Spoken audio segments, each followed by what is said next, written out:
Welcome to episode 30, Korea Talk. We're going to review week 12 and talk about week 13 and the playoff implications. Same hosts as always. Everything the same. Oh, we don't guess this week. As we do it every week. Because it's episode 30, which is like a celebratory. You know, we've hit another milestone. 30 episodes of this. That's coming on to 60. I think it's 60 hours of talking about Korea League of Legends. At least. That's like 3 days. Yeah, it's about 3 days. Probably about 3 days worth of. So if you wanted to go back and watch all of this, rewatch all the glory moments, it would take you 3 solid days to get through it. That's amazing. So this week I went to go watch Batman vs Superman finally. So, you know that quote where he goes, I just want to adapt that and say, is it any Is it any surprise that the best region in the world is a figure of controversy? That was the that's the sort of the quote for the show, realistically, the controversy of Korea and how it's always should be the most important region, but isn't, but should be, and it always gets copied in the playoffs of other inferior regions. They see, Smeb styling on someone with a weird pick, and they go, "It's crazy OP, everyone play it!" Stuff like that. So, by the way, Batman is it a good movie? No. It has so many plot holes in it. It's actually ridiculous. There were moments where I did I don't know if long-time viewers of the show will know I have I'm surprised and annoyed face where it's like this. What? I'm hilariously annoyed and surprised right now. What are you doing? I did that 12 times during the whole film. I kept doing it. I kept raising my hand and then be like, "It's dark. No one can see me raising my hand." It's like I raise my hand as if to backhand or forehand some. I don't backhand some white. So what you're saying is that it would be if someone wants to relive that experience but not have to pay money for a theater, they could just rewatch NA and EULCS playoffs. So far, there were less plot holes, less mistakes of how the playoffs go in the NRG versus TL match than there were. Team Liquid made less mistakes than the writers of Batman vs Superman did. Surprising. The other big problem with it as well is it's really hard to follow what the fuck's going on because there's no establishing shots. So you're like, where are we now? Where are we now? Where are we now? What's going on? Who's this? What's happening now? And I fucking love comic books. And even I was like, what's going on now? What's happening now? And they were just all the plot holes are so big and gaping. You don't even have to pick. You can just fit your whole fist down it really easily. So yeah, I mean, I will say I enjoyed the movie in terms of I enjoyed the action in it. And I thought that I actually thought you could build a good franchise off the back of that movie because of how good the special effects and the CGI was. And how good Ben Affleck was as Batman, and how good certain scenes in the movie were, but that plot was so terrible. Oh my god! So I'm assuming there's lots of alleys. So we'll go into Dark Alley 1, which is Rocks Tigers versus KT. It's a Dark Alley. Jesus, that was a good fucking series. It was a good series, but there was a couple games that were kind of like a Dark Alley. Yeah. Where specifically Game 1, where Rocks Tigers walked in and just got the shit kicked out of them. Yeah. So this series was, for me, Game 1, KT just kind of they kind of outplayed Rocks in the lane swap, and then sort of won a few early skirmishes. I don't even know if it was the lane swap realistically, but they just kind of outplayed them in a few early skirmishes. So there was the fight at top where Peanut misused the Kindred ultimate, which got Smeb killed, and then they had the moment where they kind of surrounded them in bot lane, and it just felt like it just kind of really quickly snowballed. And I think part of that, yeah, it was crazy quick, but I think part of that was due to the champion select as well. I got the impression that looking at Roxas champions, that was if you fall behind with those picks based on what KT have, then they just have they have the sort of slightly more scaling versions of the same champions. You know what I mean? So it just felt like the game was kind of over at 10 minutes or something like that, realistically, which is why it ended so quickly. I don't know what you two. Yeah, I think if he used that Kindred ult a second earlier to keep Smeb alive, that game could potentially have gone a totally different way if they were able to turn that around. But Yeah. that seemed like as soon as it happened, you kind of started to see KT grab a hold of the game, and then slowly do the well, not slowly, but pull the game into their favor pretty quickly. Actually, Yeah. or usually they'll slowly just bleed you.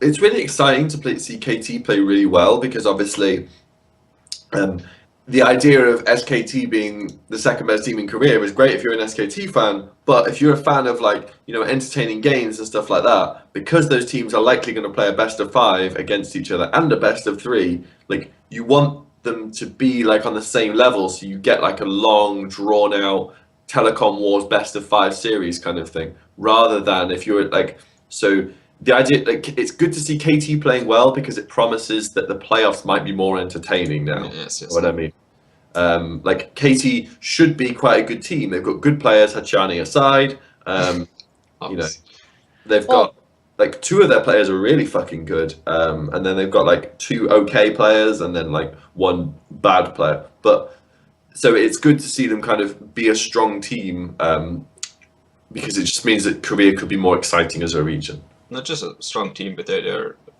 finally like adapting more into the meta because they had very good meta picks where they caught rocks off guard with a bit. Like they seem to more on pace. Though I didn't realize at the time, but they're more on pace with the picks. So, like, they prioritized Silver. They prioritized just a heavy split push style, which they used like because they got in game 1 mostly advantage some skirmishes, but like they abused the early advantage Elise has over Kindreds and the power that Silver has in lane swaps and pushing and then her pushing power. Like they really made use of it to get very far ahead very fast, and it was great to see because like we had, I mean definitely I had some questions about KD like coming into the last couple of weeks, but now they finally stepped up and are back. Yeah, and like far with the meta. KT have had like quite a few issues throughout the split realistically, where like they've been slow to adapt to the meta, and they've like brute forced a lot of victories just by being sort of individually better than their opponents. And like that series against Jin Air, that was a pretty terrible show from them. Like they've had some issues. So to see KT playing really well, it is kind of refreshing, and to see them snowballing games that quickly and stuff like that, it is kind of like, oh, I'm actually glad they are actually a good team and haven't kind of done this well just off, you know, sheer sort of power in the roster. Because like, I mean, if you were to rank the rosters in Korea, KT's would not top 4. There would be a clear top 4, I think. I mean the roster power. Yeah, the power on the roster. I think Longzhu would beat them out. Yeah, but then there's still 4 now. Wait, let's see who else. So you got Longzhu, CJ? Rocks, SKT. CJ. No, I guess KT. Yeah, I guess KT would be 4th. Let's see. Just from looking at names. Yeah, let me look at this. Tracing. Oh god, no, not Jin Air, definitely not Jin Air. I mean, the issue you have there is that Fly coming back, he's had some issues too. Which is nice to see him have a much better series. But Fly, with Fly stepping up, yeah, they're definitely forward. But I mean, Hachani looked okay on the Braum. He looked garbage on Poppy. In the series. Yes. Johnny always looks good when they win. That second, I mean, Yep. they almost made Well, that with second Braum, all game he needs work. to do really is just jump onto whoever's being targeted, put up the wall, and then ult. It always tilts me when people go, oh, Hachani looked good on that champion. I'm like, he's playing support on a team that's winning. Like, that's the Well, easiest shit in the world to do. Looked Like, good on Alistair, Trundle, and Braum, who are not. And Alistair has been changed to where he's not really difficult with the QW or WQ combo anymore. I still see players miss it, actually. Even like in professional games, I still see players miss that WQ combo. But I mean, he's looked very good on support champions that are not super difficult, and a lot of them have easy escapes or the ability to get tanky really quickly. Yeah. Which all 3 of those do. I mean, I think that's what helps him do it. If we went back to a more traditional support, I think we'd see a lot more deaths coming out of him. Back when Zyra, Annie were more in meta. And I think if you blown up real quick. If you switch to like sort of caster long range supports that require like strong positioning and like you to land a lot of skill shots and stuff like that, I do agree that he probably would look a lot worse, which would be impressive because he already looks bad. Like, so like he would literally be like 0-10 every game. Like if I'm saying he looks good. Imagine if he plays. That's great, but serviceable. Okay, good is serviceable is okay. What I mean is your picture's frozen at the most hilarious moment, by the way. Yeah. No, you're kind of unfrozen now. Oh, you gone. And you're back. Not back. Oh, whatever. But yeah, like imagine playing Nami or something. Like you'll flash in, miss the bubble, like throw the tidal wave the wrong way, they just get raped. Like be like the darkest ending to Little Mermaid ever. A backer. Yeah, you're Yeah, his Nami's not like, I believe everyone. Oh, who's that terrible, an OMG for like when Nami was being played this past world, but previous world. Daddy 777. Yes, Dade 7 or Dada. Yeah, whatever. Dada 777. He looked his Nami play when he had to play like that, and when he was playing Zyra, he looked like atrocious. Which makes the team that he won with even more surprising, because that was the year they won the champions. It was just nuts. So yeah, I guess we haven't mentioned the biggest thing here, which is, do we want to jump to the Malzahar pick, or do you want to talk about game 2? So game 2, like that was kind of like a late game kind of thing. Like, I mean, yeah, there was some early game action, but it didn't really seem to matter in the grand scheme of things. Like, basically, it just kind of... It should have mattered, because Rocks are super far ahead, but they weren't able to close it out. Yeah. They weren't able to close it out until Smeb pretty much just decided to kill multiple people multiple times. Like, I'm just going to flash in and kill them. Yeah. And then, oh, we're at the turn. I'm going to fly. Like, oh, we're down 3-5 and they're doing Baron. I'm just going to flash in and kill 2 people. And then when we're doing... it was a mid turret. I'm gonna just murder. Yeah, because he kind of like 1v3 like 3 players basically, while not dying, and then so like you can't win a team fight when someone does that. Like it's really enjoyable to watch him play like Kennen, obviously because he's the only one who does it. Like he's like, I mean, I'm sure I will see Kennen be picked up in other regions, but it won't be the same. You know what I mean? Like, because he has a lot of individual skill with the champion. If it wasn't for Flame Spring when he was dominating everyone in Kennen, I'd be like, he's the best Kennen in the history of the game.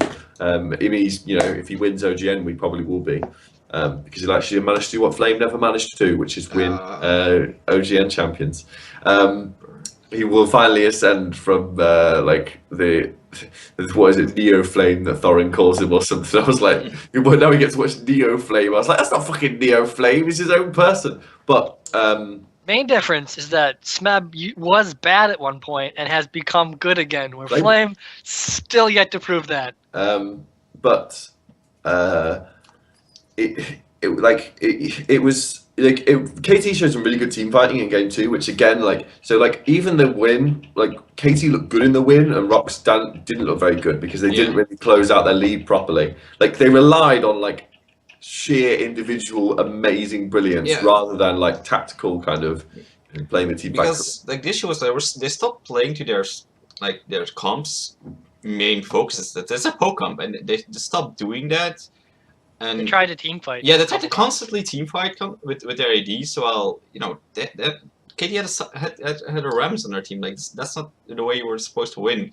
And in the last team fight, other than Smeb just solo killing 2 people, they actually finally did focus Fly a bit. So with their poke, so they had to they had to regroup. And at that point, Smeb just went and killed everybody. But only at the very end, they kind of felt like they were playing to their comp strength again. But then at that point, Smeb just won the game for them. But it was not clean, and considering that they had such a big goal lead for such a long time, it should have been all a cleaner game. Which I mean, it's not worrying if you're a Rox fan, because you've got to think the team's locked into first place anyway. If they were going to take a few days off, you would want them to do it now rather than later, kind of thing. They're locked in for playoffs in first place, so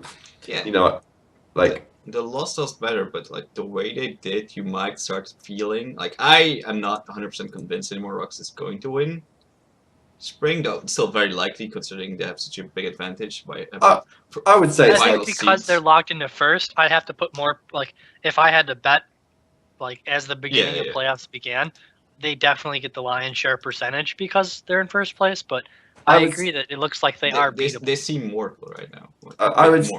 I would say that their chance of winning is probably 85 to 80%. I would say it's still very high. Yes. Yeah. Whereas there were times in the split, like if we had there've been times where it's like if we had playoffs tomorrow, it'd be like 100% chance. Like, there'd be no chance anyone could even take a game off them. Like, I still don't think they'll drop a game at MSI as well. No matter what foreign teams goes. I don't think if Korea sent any of the top 5 teams, they wouldn't drop a game. Some of those teams are too inconsistent to say that they wouldn't drop a game. Yeah, considering Jin Air is one of the top 5. SKT are really good. The reason SKT are really good internationally is because they're always consistent. They're either consistently underperforming or consistently performing. Whereas, so they'll find their level and they will consistently play at that level. So with this, if they don't look good in a series, if they lose a series because they look bad in the entire series, not because they look bad in one of the games, as it were. So that's why SKT always do really well at international events, is because they're consistently able to play at the same level. And I think they'll play. So when you say Jin Air, for example, would perfect MSI, I'm like, well, they're probably prone to have one of those Jin Air moments where they're derp, and then they would still win, but it would take them more games to do it. Yeah, I misspoke. I don't think they would. I don't think all the teams would clear, but I think that the top 5, top 6 teams. Africa is not tops Africa withstanding, but I mean within the top 8 teams, there's probably 5 or 6 of them that would go and easily win. But Africa is still right now is a better team than Jin Air is. It's maybe sound sad, but it's the truth.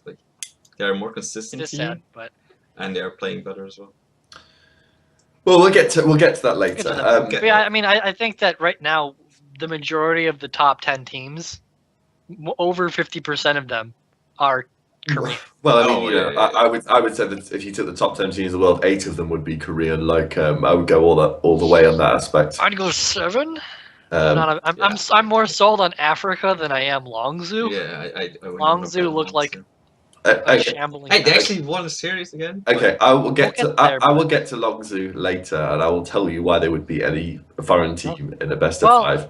But do we want to move on to Longzhu, Samsung? No, again, I'm not even close to finishing this series. This was a big series. Go ahead. This is one of the most important series of the weeks, and you're like, well, that wraps that up then. They played Malzahar and KT1 next series. Hold on a second here, mate. First Rise in a fucking while as well. Yeah. So, the interesting thing about the third game, obviously, Kuro played the Rise in game 3. Was that? Yeah, game 3. Yeah, you're right. Yeah. And you see Rise being more and more popular in Korea. It hasn't really properly spilled out foreign yet. I find it random it starts right now, considering that his buffs were a couple patches ago already. So it's I'm still not completely sure why right now they are playing. Well, assume, but yeah, they're also playing in mid lane, so I'm not completely sure why right now they find him. Prioritize him again, but he is good. He has been good since the buff, but it's still it's a bit hard to work with him still. KT were able to win game 3 because their dragon control was so good. Because in the late game team fights, they had 4 dragons when Rox had none, basically. Oh yeah, they took 5th dragon twice, I think. Almost, yeah, so. And even when the Goldie was kind of inconsequential, because we're talking 40 minutes in, so a couple of items here and there isn't really what's going to make the difference. It's more going to be landing a key ultimate, stuff like that. 4 dragon buffs is equivalent to another item. You know what I mean? When you think about the movement speed that you get and the 6% stats and stuff like that. So I can never remember what the 4th dragon buff does. 4th dragon is reduce damage from turrets these days. Yeah. So obviously that helps you 20%. So. Yeah. So that's all I know. I think that KT played really well in the series. I think if you're a KT fan or you want to see a competitive playoffs, it's good to see that KT are doing well, because this is probably the best that KT have ever looked. With the Johnny. Yeah, so in the spring season, obviously, I mean, this is the best KT have ever realistically looked, and KT have a pretty good shout to being this #2 team in Korea right now. They've taken more games off Rox than anyone else has. Okay. Yes, I guess. So at least on that merit alone, and then like I mean they're second place in the standings as well. You know they've got that best of 3 versus SKT next week. If they win it, there's no doubt you can't say they're not the second best team in Korea kind of thing. The record would prove it. You know they've had the important games, whatnot. I mean there was times where we thought Jin Air were the second best team in Korea. That fucking ship sailed, didn't it? Like that didn't last a day. Like we said that, and then like the that Wednesday or week Thursday, afterwards they was just done. bombed. It was yeah, we had an well, episode praising Jin Air, and then the fucking sad plane fucking kicked in and fucking crash landed. Like, oh Jesus! I even had that series where I was like, oh, they look quite good against CJ. That was fucking false hype. That was. Turns out CJ is just fucking on them in their own fucking meltdown. Well, I think CJ has just been figured out. Yeah, it's I think not. CJ's like, oh wait, if we just attack their jungler, their entire game falls apart. Yeah. So yeah, I don't think the series means a lot for Rocks. In fact, I would say that like the loss to Samsung was more worrying than the loss to KT, because I wouldn't, because that was more a drafting issue than anything else. Because Rocks had nothing to play for in that series, really. Neither here. When they lost to, yeah, when they their first loss was a lot more meaningful, I would think, because they hadn't secured the finals. They like at this point they lost to them, and then we saw them bounce back, and they've had quite good wins since then. That's true. And Rock bounced back this week as well. Like all the Afreeca hype went out of the window in that series. Like, and then for me at all, okay. Like if Sangyun would be a good AD carry, they could have won even game 1. But he's not a good AD carry. Yeah, I know that. I'm well aware. That's the problem. I'm not saying Afreeca Freaks is the fucking best team in the fucking thing, but like they were able to trade toe for toe with Rocks for a good while, and then they had a fucking AD carry focused comp with Sangyun, which means they lose late game because Sangyun is fucking horrible as an AD carry and is a bitch player. You can't be a bitch if you're fucking playing AD carry comp. It always tilts me so much when people play. Like, you should put Senkyun and Hachani onto the same bottom lane. Like, even fucking Pilot and Shay would fucking monster those guys. Yes. Like, that lane would be depressing to watch. yeah. And then you should put Snowflower onto KT, and so that way you could actually see like how good Arrow and because that would be like two like average to good players playing with each other, because Arrow's either played with amazing support or dog shit support his entire career. So like I feel so sorry for him, because we never actually understand his proper level, because we're either playing with like one of the best supports to play the game, or somebody who isn't fit to fucking eat shit off the ground, like. Or someone who's become synonymous in Korea with warding a bush and then dying instantly because he forgot to, make sure that the jungler was not missing. No, well, Hachani will walk into the bush and then ward it. Or and die. I better walk into this bush with my face and then put the ward in. I think in his head he's like, what if there's a jungler in there with a sweeper lens? They will clear out my ward instantly. I should go in and scare off the jungler, then ward it. Oh, Hachani. So yeah, I don't think it means a lot. I think it's good for KT. I don't think it means a lot for Rocks. It was great to see KT because they were competitive in all 3 games. Yeah. Yes. They even the game 2, they had chances of winning that, even though they were so far behind. The mark of a good team is when even when they lose, they still manage to do stuff well. Realistically, like a team that either stomps in 25 minutes or gets wrecked in 25 minutes, for me, isn't a good team. That's just a team that's kind of like, gets a lucky draft pick here or there. Cough, cough, Samsung. I fell for your devious ways, Samsung. I will never be burned again, ambition. Oh yeah, by the way, this week I worked it out. The series I predicted correctly are KT versus CJ and Kongdoo versus SKT. That was Wait, you didn't predict oh yeah, you predicted Jin Air to win for some reason. Like that was the series that I predicted correctly this week. I was like, that's my worst prediction rate I have ever had. I felt like it was like a week of like, oh no, okay, well at least this one will go. No, okay, at least this one. You had Rocks versus Afreeca, right? Too, right? Yeah. Oh no. I got that one right. Obviously. Okay. So I've got 3 out of 10 series, Eight. 8 series. That's like all below 50%. I'm so fucking embarrassed. And there were the 3 obvious ones as well, by the way. Anyone who predicted Afreeca to beat Rogs, go outside and hang yourself, right? I think the worst one is Kongdoo versus SKT, but Oh yeah, that. because at least Afreeca like is a team that has wins. Kongdoo, it's like we beat one team. Yeah, but no one That's actually, no one actually predicted Kongdoo to beat SKT. So that's one you don't even have to think about. Like I could show my little brother, who like my a 9-year-old brother, like pictures of the players, and he would go, "I think they will win." Like just looking at how the fucking players stand. Like, so yeah, good for KT. Doesn't really matter for Rocks. That's what I would say about Rocks versus KT overall. And the Malzahar pick is interesting because there's a possibility of Malzahar.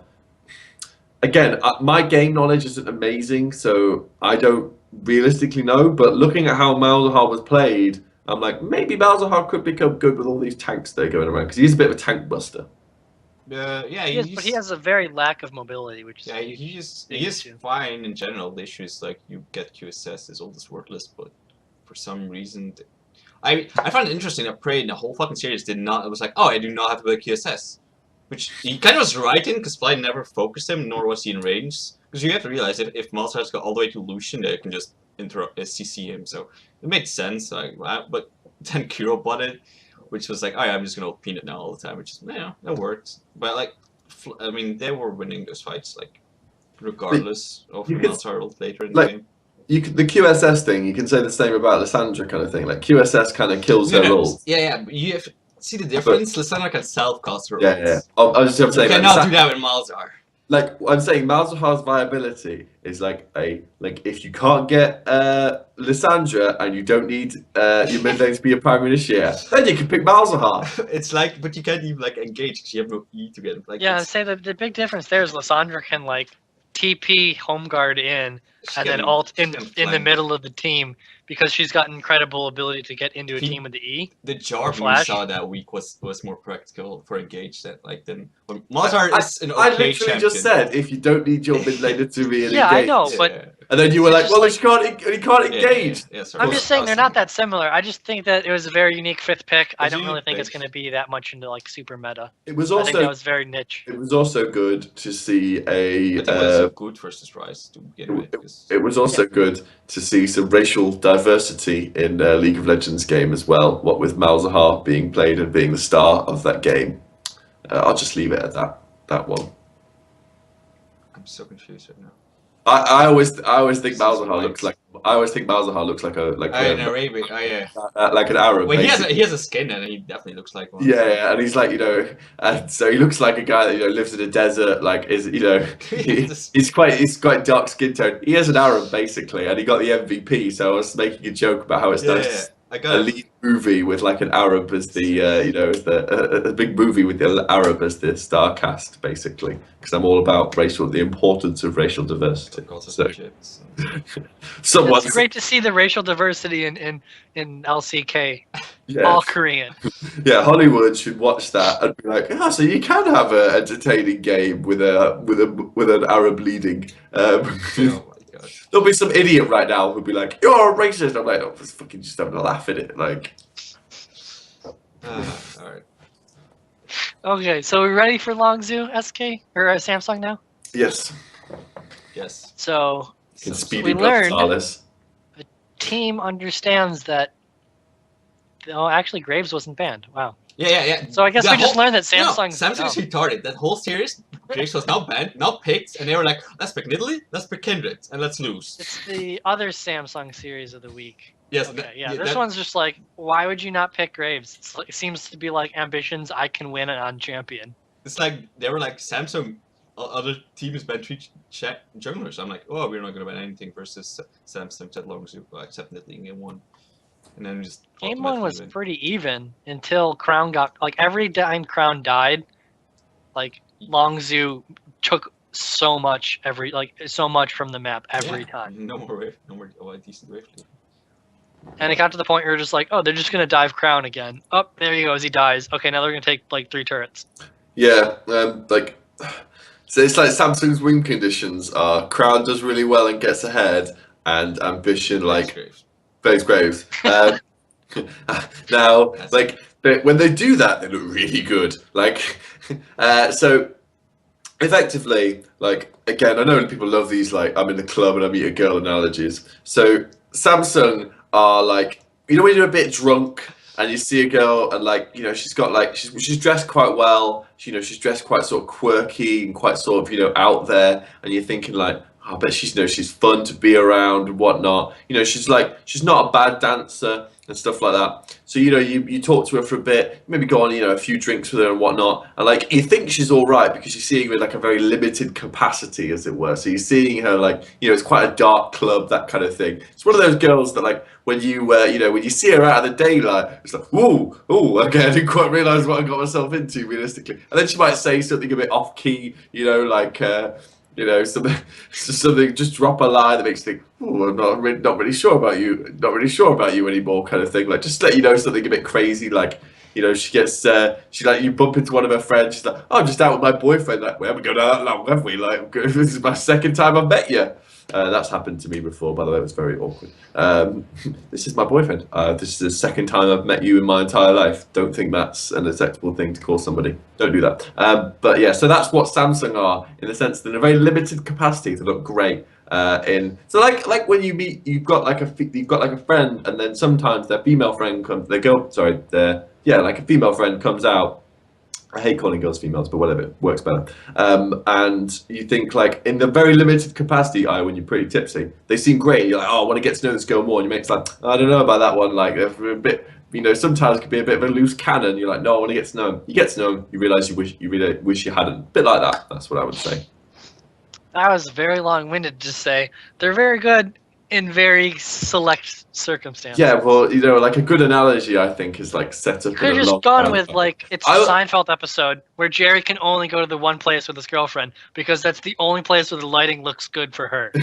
Yeah, exactly. Yeah. I didn't think of that analogy until I was halfway through it, and then it all kind of came together. Basically, normally I plan out my analogies. This one came out of my sleeve, like boom, like came off the top of my head rather. It's like boom, got it. So yeah, it's like that Seinfeld episode. Nailed it. So yeah. So Coco Game looked insane in this series, by the way. He looked absolutely insane. He really did very well on the two poke champions, and I have to say, Crown on Varus looked very good game one until he started getting dove. He had some really good ults that kind of prevented his death momentarily. I want to start with Pure. He had a great board performance. Like I feel like it got overshadowed by Coco's chase, but he had major game effect ults and stuns all across the board. Like that just made these fights always turn in the favor of Longzhu. Like didn't get MVP, but I like his performance for a board. No, I think Coco got MVP simply because he was playing Jason like Spider before. Yeah, well he did. Don't get me wrong. But, and then pretty much game two. Game two was even worse. Yeah, it was just constantly getting picked. Like I don't know how Expression always ended up just in front of fucking Core JJ. It's like you see Core JJ running away, and then all of a sudden there's a Rise there. Like, hi, I'm just gonna kill you now. And this is the game where Expression kind of fell behind in the lane swap, and then he got ridiculous TPs. Like he finally utilized it because. You push the wave, like as you're trying to bounce the wave, once you start to push like the one, you're kind of chipping away at the second turret, you might try and take it like on the second. So you do the first lane swap, take the turret, bounce the wave, and then do the second turret, and you might try and like, oh, we're going to go down to the second, and they warded, and then the AD carry comes by, and then it's like, oh, I'm going to teleport in and murder you now because you're Sivir and you don't have enough points and anything to get away from me. You can't really get away when you have to go all the way through the fucking Rise. He had some really, really good teleports in that game. Yeah, also, like, not a lot of sympathy for Samsung in the series, because in game one, they did the fucking biggest noob trap ever, where you play a comp without a tank, like, Lissandra top and Kindred jungle. This will work fine. Like, these two champions between themselves are pseudo-tanks. Like, no, you need an actual proper tank. Like, now, Cuvée did have a really nice engage on Lissandra in like the top lane, where Samsung managed to like kind of like get a like they like won a team fight in the sense they got a kill and didn't lose anyone. But like you can't reliably depend on somebody landing like a 4-man Lissandra ult kind of thing. Like he like ulted in and like chunked like 4 members down to 40% HP. Like, all right, yeah, you're gonna win a team fight in that situation, but you can't reliably rely on that happening over and over again. And Cuvée is a good Lissandra player, but if you're gonna play Lissandra, you need to have ambition then on something like Gragas, because Ambition's Gragas isn't even that bad. But you can't have I don't think you can have Kindred with an AP top laner. Ever, really. Also, Cuvée is very good with his Lissandra, but she, as we already mentioned, is going to fall off at some point, and she can't really set up those fights anymore and do the burst damage she needs to do, simply because she doesn't scale as well as other like AP champions do. So you need someone else to also be engage at that point. And when you don't have a tank and you're relying on her to engage or Kindred to basically make a clutch save with the ult, you're relying on some very, very difficult things. Because like they picked Trundle as well, and obviously like the one downside of Trundle support is that it cannot engage, like so. Yeah. But its engage is very weak anyway. Obviously, you can drop the pillar and like run at somebody. It's more like a teamfight disruptor really than a sort of, or like a way of picking people off. So sometimes we're in flash, but engage is not the word. But yeah, Coco looks really, really good in this series. Like it felt like Coco from 2015 got in a time machine, came into the future, kicked his future self in the face, like got into the booth, played that series, and then was like one of those like weird movies where he's like, he's got to go back now. Like, oh no, he left, and then the other Coco that got kicked in the face played 2 days later. Yeah, exactly. Like he was still drowsy from getting booted in the face so hard by Coco. Like, spent the last 2 days like chained up in like a broom closet, like, let me out, let me out. Yeah, it was short-lived. Also concerning they stopped playing Longzhu's second series, which pretty much ruins their chance at making the playoffs. Yes. They had a solid chance if they had beat SBENU, but they didn't. So, Jin Air, Afreeca. We had Afreeca winning 2 games pretty handily, and Jin Air seemed to do very little. This was the most painful series ever for me. It's definitely considering the second game how they actually didn't have AP like Rox had to deal with that triple with the Ramos top lane. Yeah, like, it shouldn't have been so easy, but it's like they just were able to win like team fights like at some point. Like game 1 was a blowout for me. It was easy. Like, they got the silver rolling. Except for Mickey. Well, yeah, Mickey. Mickey liked to or what is it? Yeah, I don't know what Mickey does sometimes. Package into death. It's like that was such a great ending, and such a great like whole view of the game was that Mickey went in, died, and then they followed up with a 4v5 team fight, won, end of the game. I was like 27 minutes of like, oh, this is a good team, and then the Mickey happens, and then the game ended. It's like, what is these last 2 minutes of this game? That's Afreeca. That's our anarchy, we know.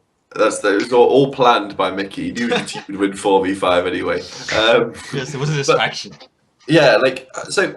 Here's my issue with Afreeca and why I'm always hesitant to call them a good team. So we know that teams always ban out specific champions against them, i.e. the Twisted Fate and the Zed, because Mickey's really good on those champions. But that was fine when Afreeca were really good, weren't very good on the meta picks, and they had like bizarro champion pools and stuff like that. Now they are really good on the meta picks. So I think if teams just drafted against them normally, it's like they're so terrified of Mickey's pocket picks that they kind of just throw caution to win. Like it doesn't matter that Ixu gets Poppy, i.e. the most broken top laner. I mean, game 2, Jin Air adapted and not ban. They still ban TF, but that's normal because it's still good right now, and they have won with it in the recent weeks.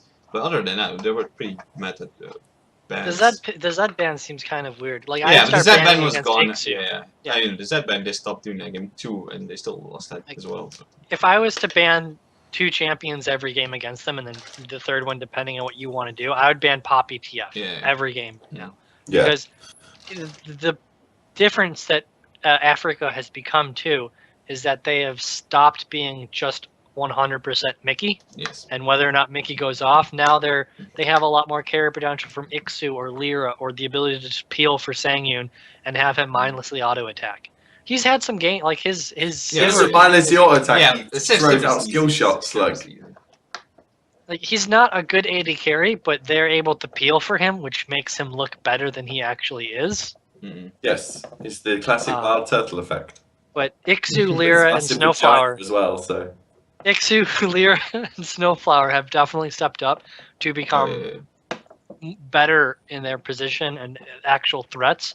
And Mickey has done some very strange things this season, like And then other teleporting things. bot lane with like 12 HP on Victor to die. Mickey's such like a bizarre player because you can tell he's quite good, but then he does those terrible things as well. Like he's like both the team's like biggest strength and their biggest weakness, like all rolled into one. Like Sangyun yeah, Sangyun exists, is the so bigger he's only the weakness. second biggest weakness. yeah.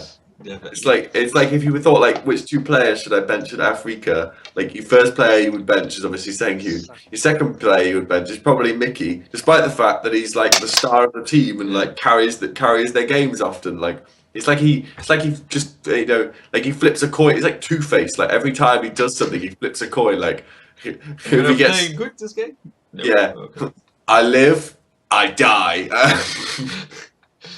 I ult into 4 people, or I slowly push up with Baron buff to take. Yeah. Better ult. Better go right into the team and die. I imagine Lou were like, mate, you just put the fucking coin away. Like, you know what the good play is. You just fucking like you keep saying like there's a good play and a bad play in this moment. Let me toss a coin to decide which one I should do. If you know which one's a good play, don't fucking do the bad play. Like With your reference, it's like there's been other movies that have come out since that movie. We can watch other ones and we don't have to pretend we're just that one villain. yeah, They like may not be as good as that one, but yeah, like maybe it was something that happened to him when he was on World Elite Academy, and like there was some like terrible accident Yes. that burned off half his face, and it's really like a very clever mask that he wears. With you know Two-Face. what happens when you go on to World Elite and you play for that team as a Korean? I know I want to There's a write. good chance. Now I want to write fan fiction with all of the LCK players as different Batman characters. Faker could be Batman. Hold on a sec, I'll get this. Bang yourself, Fred. Clearly. Marin would be Dick Grayson, first Robin, and now he's left to go try and police like the crazier city. What is it? So in this case, it'd be the LPL. Or even Easy, who could be the Dick Gracie. Ooh, I'll write this article later on. Who's Batgirl? Batgirl, Bengi. Bang? No, because Bengi. Bangy's definitely Alfred. Yeah. No. Bangy is motherfucking Alfred. Okay, yeah, he's like the butler of. So is it Bang or Wolf? He's a buff. No, Batgirl, because there's multiple Batgirls, obviously. The Oracle would be Wolf, realistically. Just like kind of gives him like information through wars, doesn't actually do a lot. Gets manhandled once in a while. Sounds like Bangy. And then Faker decides to have sex with her at one point. Anyway, carry on. Okay, so anything else to say about this Jin Air disappointment? Yeah, Stinker of a game. Jin Series, Air I mean. suck, and I can't blame the coaching staff for it. I just want to blame the players, which fucking sucks. Like the players that did step up before have like it's not even like Yeah, I mean, it's not. Wing got completely out-jungled in that series by the Yeah. Oh yeah. There was times I've been praising Winged as like the third best jungler in career, and like It was looking Jesus. better, but like it's not competing. I think Yeah, wait, I'm looking at Let's say- junglers. I think Lyra might be top 3 in the Yeah. consistent level, considering we only have What is Peanut up with, and Score above him. Yeah, he's probably top 3 right now. And then Blank, crushing number 4, maybe. With Ambition So- on his good champions there somewhere. Okay, whatever. Yeah, I think with number 4 it would be between Ambition and Blank. Realistically, it just depends on which day. That also. So- Like Blank has much better teammates, but recently he's been a lot more consistent. But if you think about the entire split, Ambition's been more of a force on Samsung than Blank has been on SKT. So at this second game of the series, it marked the 5th time we saw an Elise by Skirmisher Saber and then Sightstone. Score did it in game 1. Peanut did it in game 2. He then sold it because they had so much gold. you sell the Sightstone. Chaser did it in both games against Samsung. And then we had, again, once Winged picked Elise, we had Skirmisher Saber and Sightstone. Do either of you understand this? Because I look at it and I'm like, if you want to do that, just go.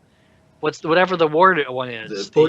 Tracker's Knife. Tracker's Knife. Yeah, Yeah. they just want the skirmisher one to be like a bit more tanky and just be more reliable in the 1v1 duels with the other junglers.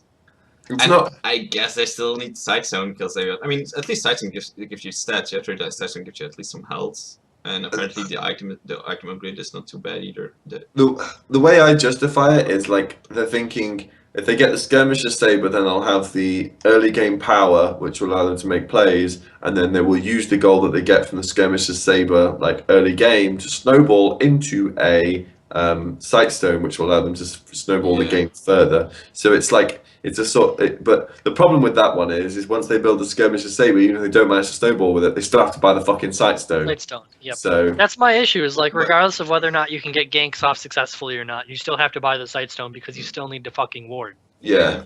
It's like a bit weird, but the issue is that with Elise being like she's still okay, but she's a lot weaker than the other three, like Graves, Nidalee, and Kindred, and actually dueling, so she kind of needs the Skirmisher Saber like to keep up with them and to be reliable in 2v2s and in small skirmishes. So I guess that's why they prefer it more. Because like before that, you just saw Elise always get 1v1s by any other jungler. Elise is the only champion I actually like.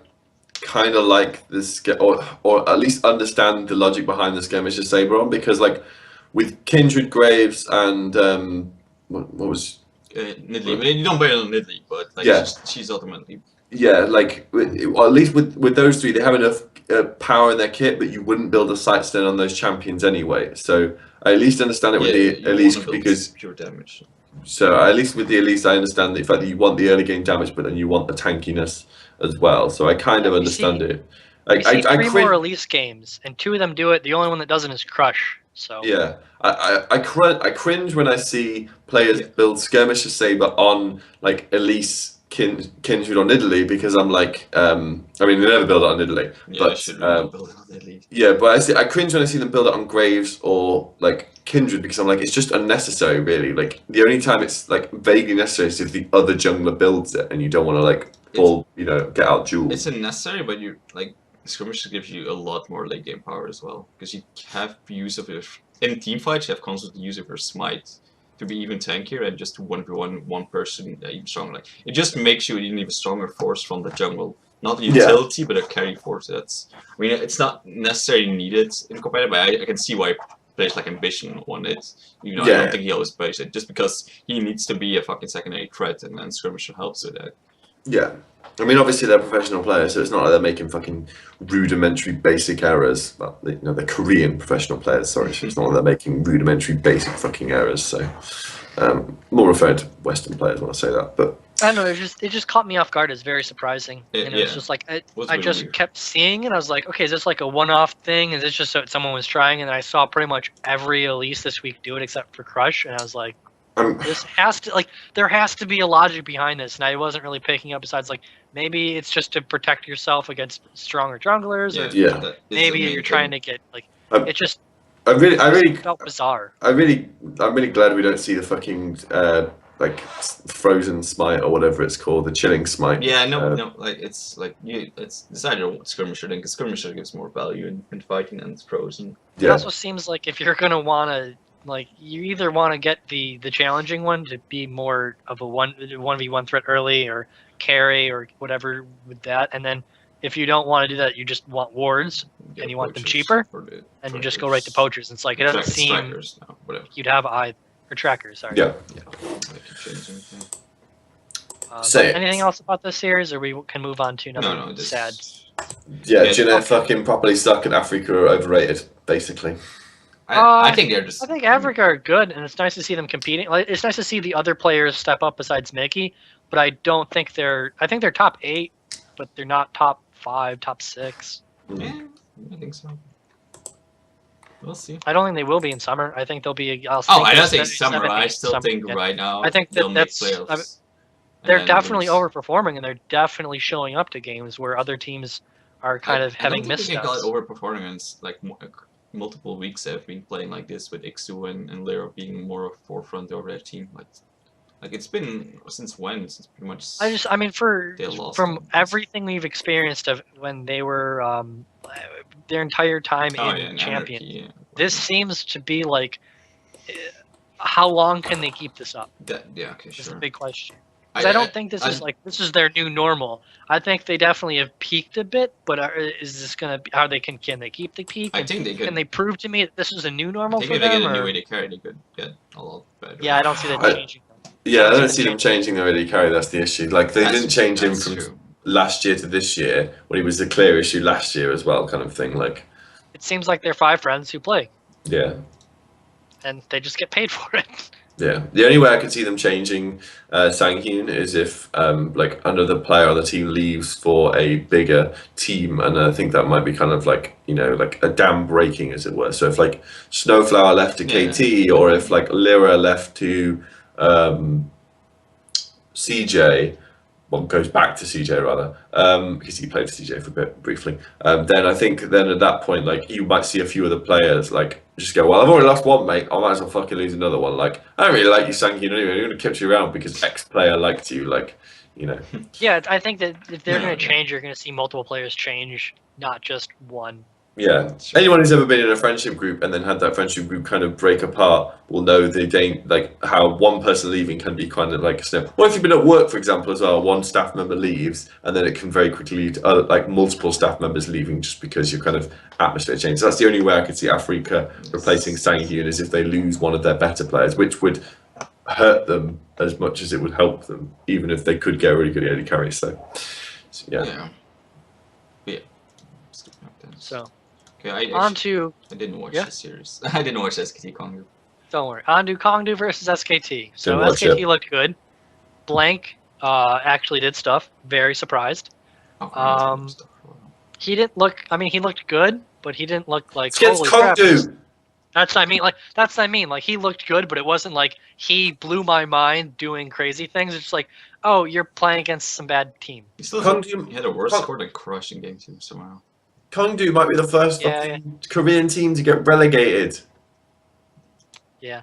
Game 2 was kind of depressing, but because it took them so long to win. Yeah. But yeah, it was not the greatest series. He did stuff though, which was like it was nice to see him do things, but sometimes. How was Duke on Gragas? Since that's new for them or him. I know he was pretty impactful at pretty much making people constantly blow flash with the ults. He was constantly forcing people to either flash beforehand or flash afterwards, and then kind of die too. He played very well. Was he doing the Deficio combo of E in, auto attack, and then use the ultimate, or was he just Eing and using the ultimate? Just Eing, because he was just trying to make up distance, trying to toss them back in. Okay, that's all right then. It always tilts me when I see players try and weave in that auto attack when they've got the flash up. Like, I'm like, give me the.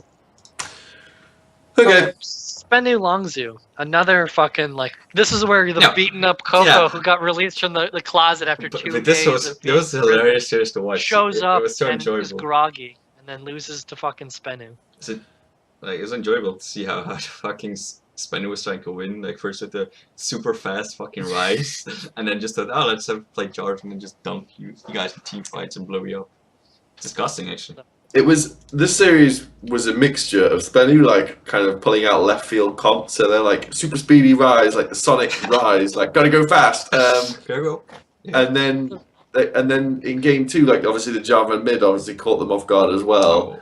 I think the best part of the rise was when he TP'd in once with home guards, got sped up, and then ran towards a bush, and then didn't know if they were into it, so kind of like ran to the bush and then kind of curved back to the team. It's like, that was a useful teleport. Yeah, that was definitely his worst. Like SBENU still looked like SBENU, and there was a point where they were like 3k gold down after the lane swap. Game 1 was pretty bad early for them. Yeah. So it was like. It was funny to watch them do it. Like my problem with Longzhu in this is they just didn't really do anything proactive to try and win. Like they just kind of were like. You also just had Coco playing like really bad again on 0. Like there was multiple moments he was like he didn't want to ult. Well, he should have ulted. It would have saved his life so much easier. But he kept the ult so long that he died anyway. yeah, it was a really bad game 1, and then game 2, like they kind of countered it. They just got outplayed with the Graves burst and the Jarvan burst. Like, hard to deal with. I Once feel again, like they had no tank top lane, so it's even more easier for Jarvan to just be super effective. I feel like he's like, well, GBM is a former CJ Entis mid laner, and he's a really good Azir. And BDD is the current CJ Entis mid laner, and he's an amazing Azir. So I am the best mid laner to ever play for CJ Entis. So and I was a really good Azir last year. So therefore, this champion must work for me, and it just doesn't. Like, well, the interesting thing that Monty said on the cast, I believe for the Kongdoo cast, was that Coco hasn't seemed to play Azir very well since the changes to the E. Yes. And that because of that change, it's become a lot more of a, like, Faker has performed very well since that change. Like, you've seen their power become an inverse, or one's gone on the rise, one's to. You could say with Faker that change, stole Coco's power, but you know. I don't think he stole. I just No, think that the way that they changed the champion and how they wanted it to be played, yeah, if anyone stole, Faker's like play style over Coco's, where he would really use the E into the knockup, into the ult. So I mean, I think that's he might just be he's trying to get used to the new thing, and he's not used to maybe changing they his play style. just played Poke Champions, and then maybe they would have won that very important series. Or they just done like literally just fucking done anything proactive. Yes, that would also have helped. yeah, I feel like if anyone stole Coco's Azir power, it's fucking BDD. By the way, it's not fake. It was BDD. Like something about that seat that Coco used to practice in, that BDD now practicing it. Like the secret Azir. It's like a seat of Shariba or whatever. That's still left in the CJ house, so Coco can't access it anymore. Yeah. So, I mean, is there anything else really to say about this other than Saucin pulled out some pretty interesting champions, and SBENU's game 1 comp was very interesting. Interesting, slow, should have lost, but ended up winning. Yeah, it was SBENU playing their best, where they play unorthodox stuff and try and sort of surprise you and whatnot. And that's really like, I guess if Saucin had a strength as a player, it would be his ability to 25 plus champion ocean. Yeah, that's not deep, but I mean. Yeah, it's like a 25. Like it's like a really it's like a slip and slide. You know what I mean? Like it's really long but really shallow. Yes, exactly. So long but shallow. So sometimes you can like slide on that slip and slide, get really really fast, and then room prison someone's rise and kill them. What you're describing is Saucin has a champion river. Yeah. More like a canal because it's quite shallow. Rivers can be even shallower than canals. I didn't know you had canals in the States. Today I learned. I know Clinton's Ditch, one of the biggest canals. I went down that a couple times. I've rode that. Amazing story. That. Please tell me more about that. Fucking hell. Well, if anyone knows what Clinton's Ditch is, stop talking about canals. It's fucking not canal talk. So, you were talking about Saucin. Yeah, so it's just SBENU playing to their strengths, which is being like sort of catching people off guard and whatnot, which is something they've been trying to do for a long time. It just hasn't worked out at all. But then, actually, to be fair, like in a lot of their like kind of early losses, they were trying to play the better, like as like a really serious competitive team, and that just was blowing up on their face. Like they need to channel the anarchy of 2015, where they just play weirdo shit and just kind of sort of try and like it doesn't really matter anymore. Like guaranteed relegation. So yeah. I don't think SBENU will get relegated, although there have been times that I definitely wanted them to get relegated. I don't think they will anymore. I don't think they do. I do think Kongdoo I would say probably Kongdoo have about a 60% chance of getting relegated. They still have a chance in that relegation series. See, the issue with Kongdoo versus SBENU is that I'd rather see SBENU explode so that their players could maybe go to other teams and make those teams better. Where like if Kongdoo explode, it's like, oh, Edge can go to there's a lot of good mid laners already. Yeah, they'll go. Edge can go to. If Kongdoo explode, they'll go to like challenger teams abroad. Basically, is what I would predict. Like I'd like to see Flawless on the teamwork. They could probably rein him in and use him a bit better. Yes. Yeah. But whatever. Secret's still an upgrade over Hachani. So CJ, KT, and the death rattle that is bubbling is 0-9-9 2 games combined. Like score got into that ass. Oh, yeah. You saw CJ try and do their late game team fighting, and KT just like team fought on the same level as them, and then because they had the goal difference, like as well. just kind So, yeah.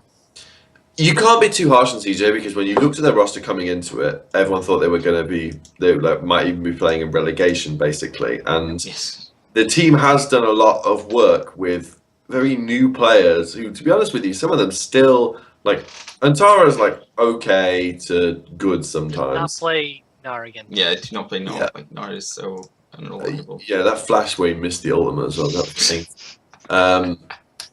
And I wasn't gonna bring it up because I like him, but Kramer, so bad. Kramer has been like a big breakout star in this. Mad Life has like reinvigorated his career. And like BDD's been like a rising star as well. I think this kid could be good. You know, like next split he could be like good, and then like the split after that he might be phenomenal. BDD was like the only one that looked a bit okay in that series, Yeah. mostly in game 2, but you know it wasn't enough. The issue is bubbling. I mean, honestly, that the score and KT targeted bubbling made him be important, and because he is not a great player, they fell apart because jungle is so integral to getting a team going. Yeah, I feel like a lot of teams when they go into playing CJ before would try and like focus Kramer or focus BDD or to a lesser extent, whereas the best thing you could do was focus the weakest players on the team, and that is how, you know, when we saw CJ just lose like the first series they lost against SK Telecom, it's because Sky got fucking annihilated in the mid lane, so it just could do nothing. Now, guaranteed they were a brand new team at that point, but if you don't let them play to their strengths, which is their late game team fighting, like bubbling is good in team fights, but he needs to get to the team fight, and KT just stopped him having any relevance in any team fight, so they were 4v5 fighting with a 10k gold deficit. Like even CJ can't win that team fight. You know what I mean? Normally when they've got a 10k gold deficit, the deficit is spread equally amongst their players, so it is not that big of a deal. And Kramer is like actually somehow the most fed player on the team because of all the gold he fucking takes. Whereas in this situation, Kramer was at best equal to the enemy AD carry, and then bubbling was like 4k gold behind or something ridiculous. So 5 even. Yeah.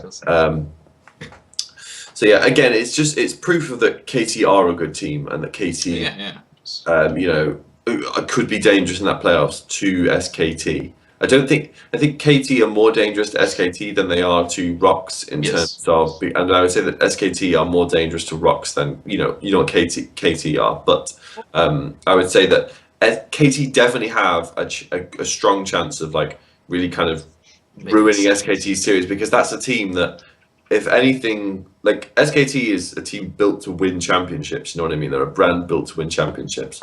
So anything less than a finals is not acceptable in the eyes of those coaches, I guarantee it, kind of thing.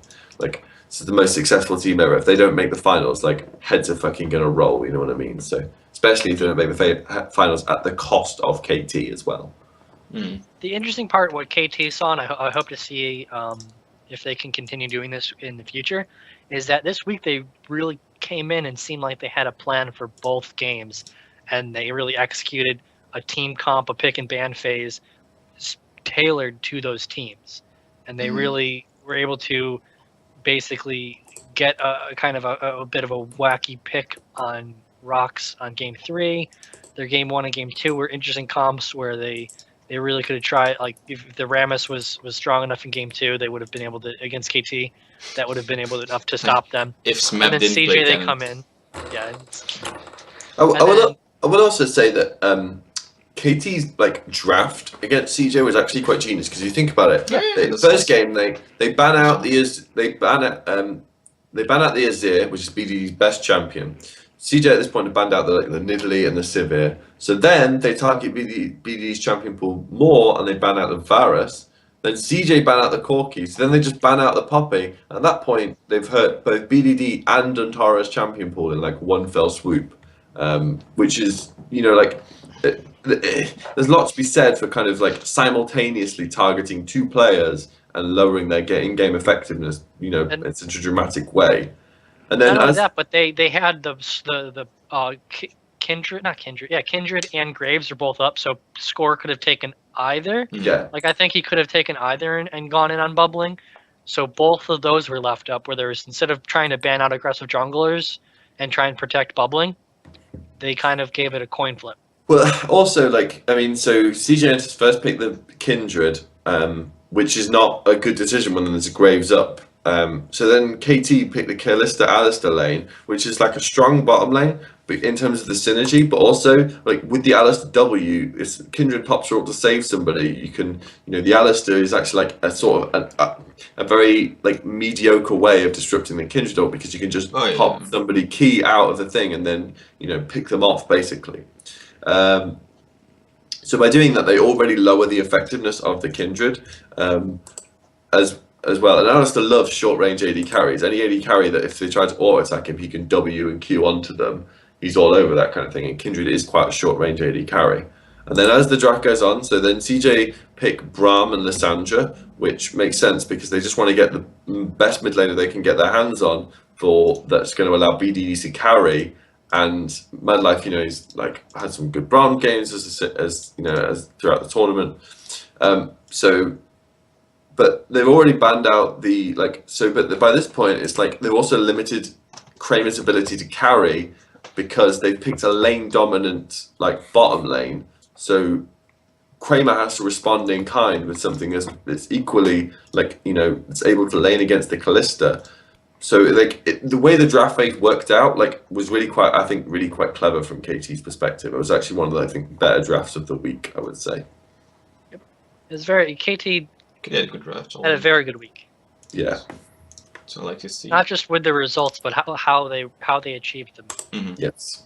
I still think this KT team overall has underperformed throughout this split when you think about some of their losses and stuff like that. So I'm hesitant to praise the coaches too much, but I think this week they really did the homework and really. That's why I'm saying I hope to see it continue next week, and then maybe try and see if they can do that in the play. Speculate whether or not they can do that in the playoffs, but. This 1 week was like, wow, they really came out with a great plan against both teams. They knew what to do, and it was just like they executed those plans. Yeah. It'll be very interesting to see if they can do it, because they have to play SKT for second place next week. Yeah, basically. So, with SKT, we now have SKT Samsung. So we got to see Samsung win another game, where, surprise, surprise, what champion was Ambition playing? Great. It was like you saw the best of Samsung and then you saw the worst of Samsung all in one series. Like game one, it wasn't as Ambition's Graves was really good, but obviously Wraith's Bard was phenomenal in that first game kind of thing. Like he really went off on that. Yes. You also had the issue that SKT went for full skilling comp, even Roll of Ages on their fucking jungler versus a super hard aggressive early skirmishing comp with Lulu Graves Lucian. So that's how are you and then even late game you would still lose because they have Rise as well. It's at no point that comp was anywhere better than Samsung. So it was they had to outplay them early, but at that point Ambition out jungled Blank early just by jungling farming more and then the better places. So it's not like there was ever a shot for Samsung. Ambition's method of out jungling. I'm going to farm harder than you farm. That's actually what he did. It was hilarious to see. He stole all the blue buffs. He was in the blue side where he was stealing blue buff and Grump away from Blank the whole fucking game. It's hilarious. It's actually hilarious. You say what you want about Ambition, he is pretty clever with his jungle pathing. It's not too bad. If he could stop getting caught, he'd actually be a pretty good player overall. Play other stuff and occasionally, but I still think his Gragas is okay. But yeah, but that game 3 was such a shit comp from them. Yes. Oh god, I hate this Ashe break. It's such a fucking and definitely you have to. They had legit no damage. You see, look at that comps. You are never gonna kill anything unless you somehow pick somebody off alone, and then maybe you can win a 5v4. Yeah. Maybe. The only way they could have won that game 3 was if they got a huge lead early on and could start diving and stuff like that. But Bang was oh no, that's very cute. That's first item. Yeah. There we go. You can never get ahead now. Jeez. Yes, that game 3 was a disaster from the Samsung players. And this will also mean we're gonna see a fuck ton more karma in Korea right now. I can guarantee you next week we're gonna see even more karma. The way that's how strong she is, but also her recent buffs. It's pretty dumb. She's such a good utility mage with a lot of damage. Yeah. With the how 80 carry junglers we have now, and you kind of want to have, you can kind of do a mixed support of mid with some damage. Yeah. I mean, the 3 highest priority junglers are all fucking damage healers, and 2 of them are 80 carries. So it's you have utility mids are such a priority, and definitely for SKT, you will have been playing like, almost this entire year with Lulu mids, sometimes to or for to sometimes extend. Lulu's banned. Yeah, and as well, it wasn't always banned, but like if I could like this is like let's just go fucking Karma, you know, like Samsung thought it was necessary to target the Lulu, but SKT has been diverging from the Lulu for the past couple of weeks, and they have multiple comps. So it's not like the Lulu pick alone will do much. Definitely considering how much this year Faker's been playing and picks up with Karma as well. Like, I just think it's really weird to target Faker. yes, that's my issue. Can go to like you can ban 3 champions, pick 2 of them for top and mid, or mid and support, and he'll still like his 6th champion will still be great. Yeah. Well, it's like his 9th champion will be amazing, kind of thing. You know what I mean? Like he could like it's not like he plays Karma a lot. It's just he's incredibly good at League of Legends and capable of picking up champions and doing stuff with them that even like veteran hardened pros who like main the champion. Like he can look as good as anyone on any champion when he picks it immediately. Like that's why he's the best player in the history of the game. And the best player there probably will ever be in League of Legends. Quite confident saying that. So yeah, like in Game 3 as well, he was properly styling as well, like with that ardent sense of Hey, it made some sense to be honest. Yeah, it made some. It wasn't like full styling like Darian building, Zonya's hourglass on Renekton kind of thing. Like he wasn't ridiculously styling. Like or when he started like building fucking AP. Oh, what was Rabadon's death cap on Shyvana? No, the original one he did it with this the mage item that slows all your spells, as it were, and people were like, "Oh yeah, it's that way the W like slows people." Riley's, yeah, he put Riley's Crystal Scepter on Shyvana. That was one of the first. The game he went AP Shyvana. Yeah. So I want to be a wizard dragon. Yeah, or his famous wizard lizard build. But it wasn't like ridiculous styling, but it was, was pretty. It just shows how much like. You don't need to actually build damage in your mid lane that much, still be effective. Yeah, and Bang as well obviously had a good series, and like I do think that Samsung could have won that series, but their drafts and then the way they dealt with certain situations was so terrible that I mean that's one of the only things that like I don't actually hate myself for getting wrong, because I still think the logic of why I picked Samsung to beat SKT is still there. It's just that it didn't work out in this situation. If Samsung prioritized Graves, they might have won. Yeah, they had plenty of you could have first picked the Graves a couple of times as well. Like there was no reason, but after game 1, SKT just started prioritizing Graves when they could. They didn't ban it, but they did pick it away. Game 2 is they first SKT on their first round. They got Graves and Alistair, where Samsung could have gotten Graves over the Azir. And honestly, I don't understand why they wouldn't just go Graves. I mean, Ambition's win rate on Graves is just ludicrously high, and I don't see a reason of, if it's up, why would you not pick it? Like, it just seems insane. You would think they would learn something from losing to Longzhu with not picking Graves, and their first win versus SKT is with Graves, and like, yeah, that's not part. Like, it's bizarre, but yeah, like even if Samsung make the playoffs, I wouldn't expect them to do much in it. No. I think, I mean, you look at what the playoffs are right now, which is kind of what I think they will be, and it's like it's either Samsung or Afreeca. It's one of the two.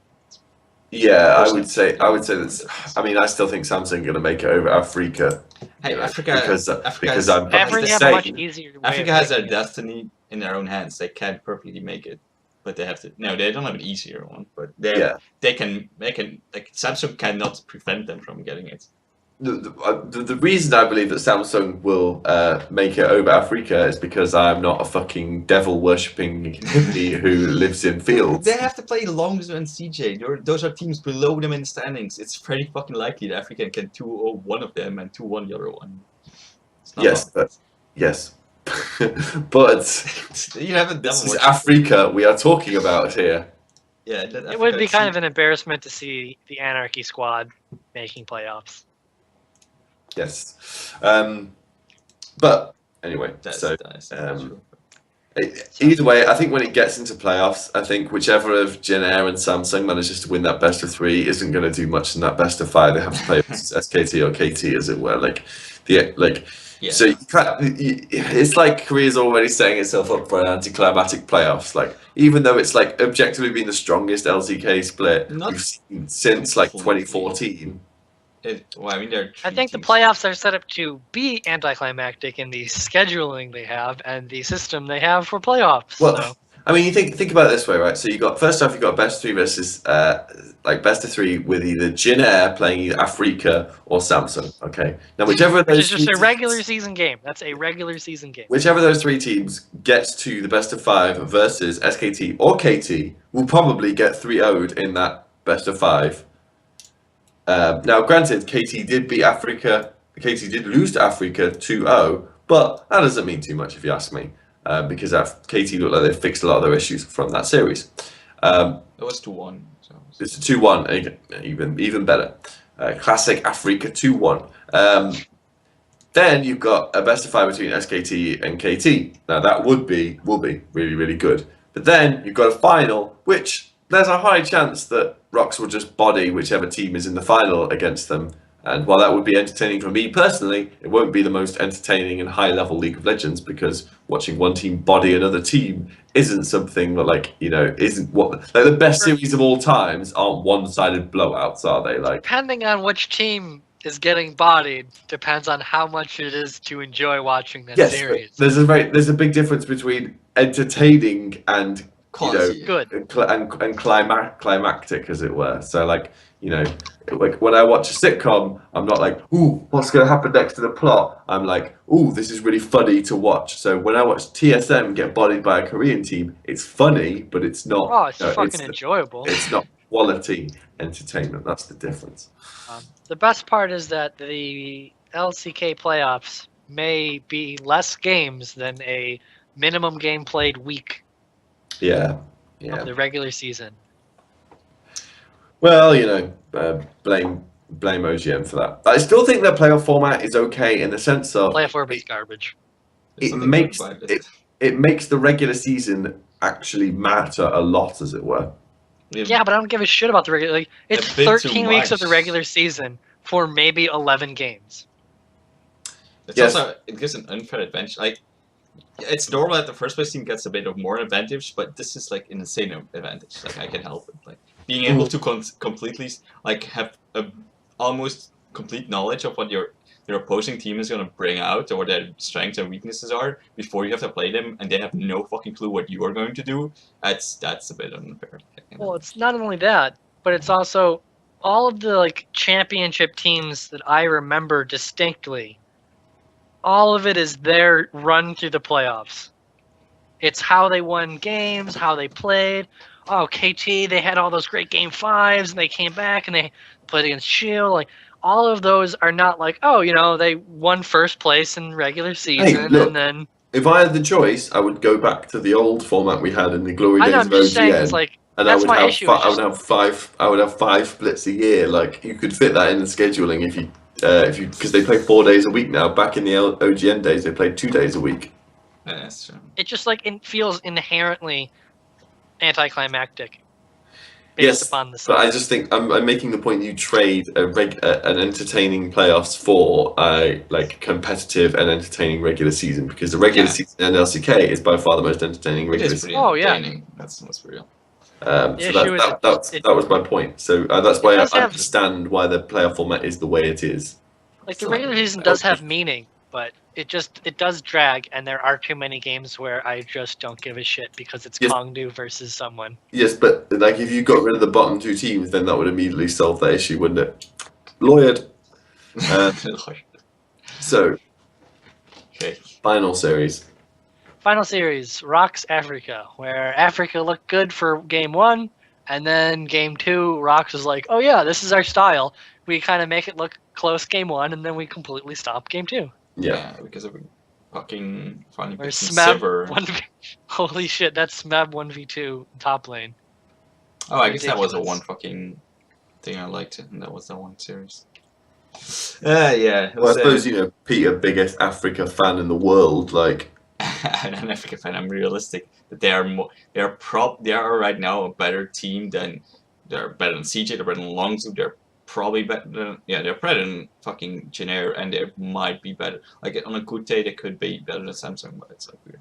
They're not a good team. They're not like a perfect team. Yeah, see, that's the issue. Is I think Afreeca is going to make it to playoffs too, but that inherently like makes me depressed by just having that thought be like, Yes. that seems logical, and just like, it's stupid. oh, Yeah, it's man, annoying to Afreeca. think about fucking anarchy being thing, but like it's just set. It's Just a makes fact me now. more disappointed in Jin Air and Samsung and CJ. Even though And CJ Jin can Air. kind of like CJ's okay, they can kind of CJ get can away with blame it. I them, think. but Jin Air should have fucking be better. Like it's been a continuous about teams that should be above them that drop like lose convincingly. So like I mean, it's just the logical outcome at the end that Afreeca will make playoffs, then do nothing in those playoffs. But hey, they made playoffs at least. So congrats for them. The only thing to say about this series really was that game 1 with Prey, like Ash he's good at Ash, but please stop picking it. Ash Like, is like the struggle he had to just stay alive in team fights was epic, and he would like, I need to flash and then run over here and then like heal off this ward and then I can like, auto attack maybe a couple more times. It was just like, just It's give a him a signature champion pick. that has mobility. I understand, but pick something that has mobility. it's just not. It's the best Ash in the history of the game. It's a signature It is. pick. But It's I'm just. saying not Mad the Life greatest shouldn't anymore. pick Blitzcrank anymore. Burn the heathen. Well, exactly, and he shouldn't, and he doesn't, because he knows fucking Bardis and stuff are better now. Doesn't even play Thresh anymore. Yeah, but Trash Shell's not great. I mean, it's like looking at the Okay. game, just So this series was very personally satisfying for me because I had to endure a fucking like 4-day period of people being like, I think Afreeca could beat Rocks, like, but nothing to play for. Afreeca have got nothing to play for. yeah, Like, there are people saying Afreeca is that. such a strong early game. where'd you hear this? Or On read the this? fucking official cast, apart from anything. Well, yeah, but they Saw it on no, Reddit as well. no, Monty never said they would actually beat them, but it makes actually no, they actually did. Well, yeah, it made sense because of the fact that Rocks he didn't have anything to play for, and Afreeca is a They decent had this early thing game fucking team. called Pride. Yeah, that's true. I never expected. I don't them to remember lose. hearing about that, but that's I I don't. would have just like that. I would have been disappointed. But they didn't say they expected it. Like they all were like, yeah, Rocks are gonna win, but it makes sense why Afreeca could win, but they didn't expect Rocks to actually win. Well, I still think they could have fucking won game 1, but like I said, Singman's a bitch, so can't have a bitch hit carrying a bit in a Yeah, in that a was carry comp. pretty disappointing. I mean, they picked the Ashe, and Africa already had Lucian, Graves, Gragas, and Bard. It's like, please don't pick Ashe into that. Whatever. Whatever.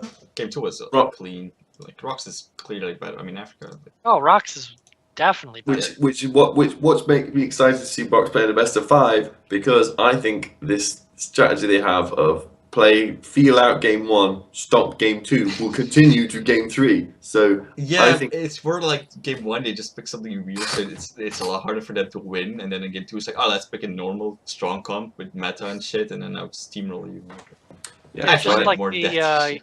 it's like a lot of Rock's Hot Heroes series have been like callbacks to the Fnatic series at Worlds, where game 1 was competitive, game 2 was a stomp, game 3 was a fucking embarrassment, and they don't get to play game 3 anymore at the moment. But I don't see that being too much of an issue. I think Rocks still have the ability to really bounce back whatever what happens to them, and Oh, yeah. I mean, I don't think any of the they're losses far right now superior. is like, oh, like they're looking bad. It's just like they need to just polish some things and maybe think some more. Plus, I don't know how many of these games are not like, all right, we're trying out something new, like getting a competitive scrim environment, because they have nothing to lose and they can't fucking lose those games, and they just want to see how it goes and prepare for playoffs this way. Like they have their only team that have the luxury to just throw out fucking games. Like, well, every other team has to fucking play for every game because they can drop out of playoffs or want to get a better seat into the playoffs. yeah, I compare Longzhu and CJ are in the same position, but in the complete opposite way. Like, yeah, but CJ's out completely. They can't make Yeah. playoffs. At least Longzhu technically has a chance, but. Yeah, I mean, because KT and SKT are playing for second place. Yeah. Jin Air would hope to try and get third or at least keep fourth. So. Yeah, they hope to keep fourth. Getting third, that's a wishful thinking. Well, the issue we have as we go into next week's game is Longzhu has quite shown us recently, and multiple times, that they are either on or they are off. Mostly They off, can but either yeah, it's like- surprise you and beat you, or they will just be a complete train wreck. And they have 2 games, and they play against 2 teams that have the potential of being in the playoffs. I mean, Both need they the have been games. off for weeks. Like that one series is like, oh look, they're still somehow alive. That's the first win they had since Kongdoo. So it's not. That's disappointing.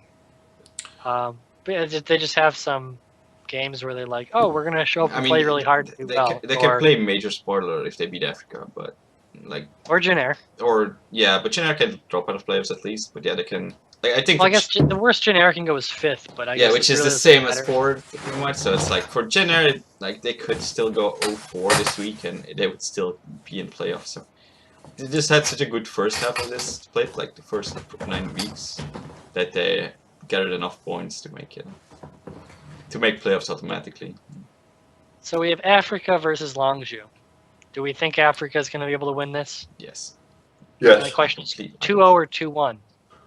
2-1 because it's Afreeca. Because that's the issue. Is if Afreeca goes 2 games where they're 2-1 and Samsung wins, 2-0. they're out. Yeah, they're out. Yeah. They have to 2-0 one of the 2 games. And then they're guaranteed in. But yeah, I think they can. I think they're probably 2-1 Longzhu if they and they're probably 2-0 CJ. But they could 2-0 both, considering that Longzhu just seem to have games like if they're not there that day, they're not going to be there for any game. They're just going to 0-2. So I don't know. I'm gonna say 2-0 both over the series from Africa, but yeah, they I think 2-1 because it is Africa and they normally It's lose true. a certain game. Sure, but hey, last week they went 0-2 and 2-0, so They've fixed it. exactly. No, I don't know, but both teams are not like Longzhu and CJ don't look good, so to even take a single game off lately. So So then we have the best game of the week. yes. KT SKT. I'm saying SKT Winner 2-1. pretty much gets 2nd place. Yes. 2-1 to KT. Yeah, you're also that's easy. You're also against SKT. So. I'm not, I it's think not, it's it's not 2-1 even because KT too. it's not even because I'm against KT. I just think I think KT are the better team right now. I think it's 2-1 because I think Score is really going to be able Yeah. to beat Blank. I think that they're going to come in. I hope they come in with a plan to really target out Blank, make him uncomfortable, and then let Score kind of just beat him, and then the rest of the map is pretty even. Not even, but I also the think rest of the map will win because of it. I also think Fly is now to the point where he is a safe enough player to like just kind of manage to stall it out against Faker. I think he will. GBM Faker. Yeah, GBM Faker basically. Yeah. Yeah, if Score can get ahead, I can see KT win. But even then, you have to do more than just get ahead against SKT. Definitely KTS, and I just think if they can keep Arrow away from Silver, if they can pick it up the Silver more, or just ban it out, I think they're like they have Yes, but- more lanes that will just win, even if if Blank gets behind, and even But Blank my- can get ahead with but the right champions. My issue with that logic is that I think KT at the moment are just as good at late game team fighting as SKT are.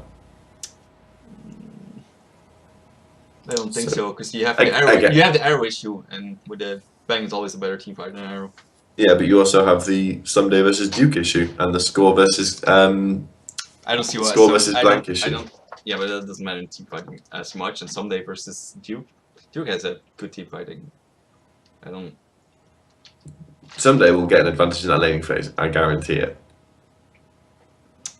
I don't know. It's Duke. They're both really good at lane. I don't phase. know, man. I don't know, man. Duke Even if they get a lane phase.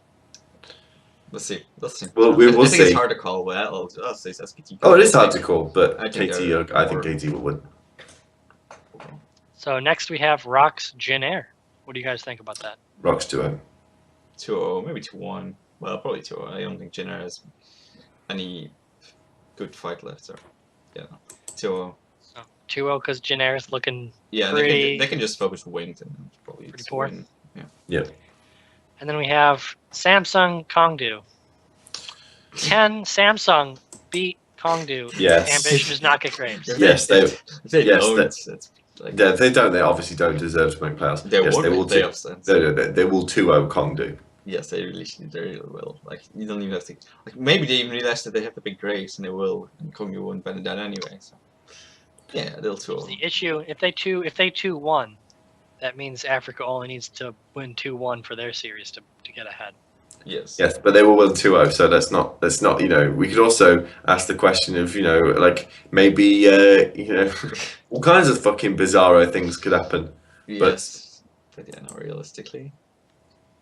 Realistically, maybe Longzhu will 2-0 Afreeca. Oh wait, that won't happen either. So then we have Africa CJ. Yeah, like I said, it's gonna be 2-0. I think this is a 2-1. Yeah, I think it's 2-1 as well. I think it's 2-1 Africa. I hope it's 2-1 CJ, but I think it's 2-1 Africa. I'd love to see CJ stomp out Africa's hope for the playoffs. But Yeah, but Africa's strength relies on their top line jungle and then Mickey as well. It's just like the issue for CJ. Oh, So. oh yeah, it's a mismatch, but I still think CJ will be able to take a game because I think Afreeca will have a game where they will just mess it up enough to get to the late they'll game, mess so up that a team CJ, fight for so sure. that CJ can out macro them and win. When's the last time it was Yeah. SKT SBENU. Obviously SKT 2-0. Shock, surprise. And then KT Kongdoo. KT Pretty 2-0. sure these are both 2-0s. Yes. And then the last match, Oh, which God. is most likely irrelevant. Oh yeah, Jin Air, it's gonna be relevant as Longzhu. hell. But By this point, everything should already be in place. Yeah, I think Jin Air will probably just 2-0 Longzhu. Because the only way for this game to really matter for Jin Air is if KT loses 0-2, or SKT or KT loses both series 0-2. Yes, but I don't know. Ain't gonna fucking happen. I think the team that still made playoffs has probably a better morale than the team that hasn't made playoffs, even if both of them are having shit results recently. So I would just say, look, this will probably just be a 2-0 for Jin Air, is what I would say. Especially with Longzhu's like the new fucking anarchy. this. You can't predict those games. This will also be the like you'll probably see some crazy roster shenanigans from Longzhu in a series that doesn't matter. Like they pull roster shenanigans in series that do matter. Like we're just gonna fucking sub in Lust Boy in like game 2 or something. Who fucking knows? Yeah, 2-0 for Jin Air. Okay. Anything else? No.